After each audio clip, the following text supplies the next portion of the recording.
Helen here with Eyes on the Game. I'm here at Lundell MMA, here being joined by UFC flyweight Ryan. You are fighting Brandon Moreno tonight at the Ultimate Fighter finale. How was your whole camp going into the fight tonight? Camp was incredible. I'm originally from Texas, so I usually train out of Texas, but I decided to come out here for the last month and a half of camp and train in Las Vegas with Ricky Lundell. And I brought a boxing coach along with me from Mexico.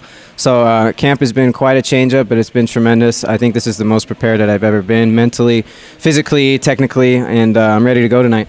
Now, you did just mention all the changes that you made. So what kind of triggered you to make those changes? I trained with Ricky earlier this year, and I've been coming in and out of Vegas for quite some time. And, you know, I'm just addicted to the Lundell MMA system. Once I discovered Ricky and I discovered his tactics, it was just something that I felt I needed and I absolutely had to have in my training camp.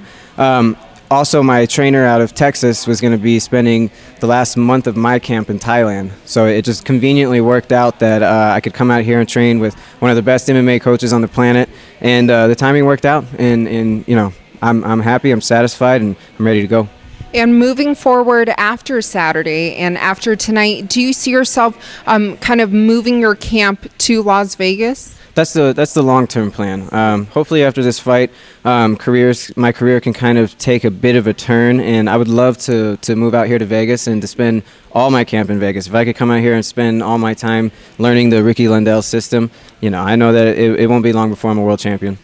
Now, what is something significant that you did learn from camp and from Coach Lundell that you're excited and looking forward to kind of display against Brandon Moreno?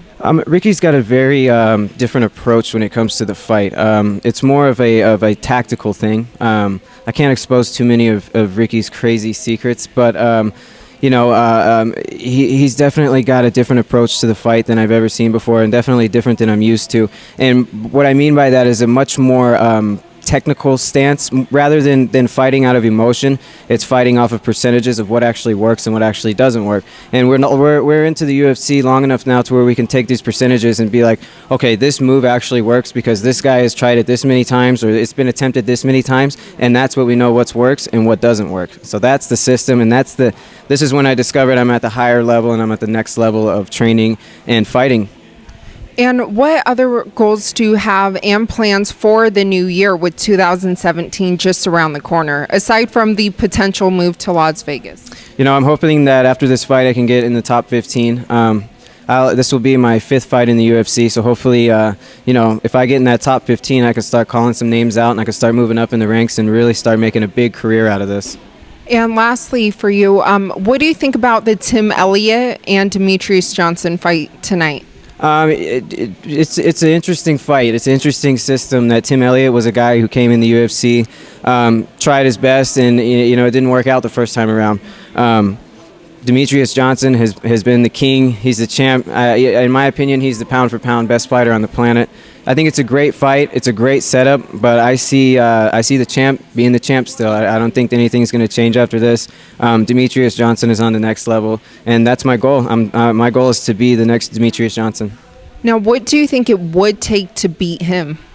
It would take a lot of hard work, a lot of studying. You know, that's kind of something that we compare Demetrius Johnson to most flyweights, and that's a guy that we want to kind of resemble. So I think it's going to take another Demetrius Johnson to beat Demetrius Johnson, and that's my plan.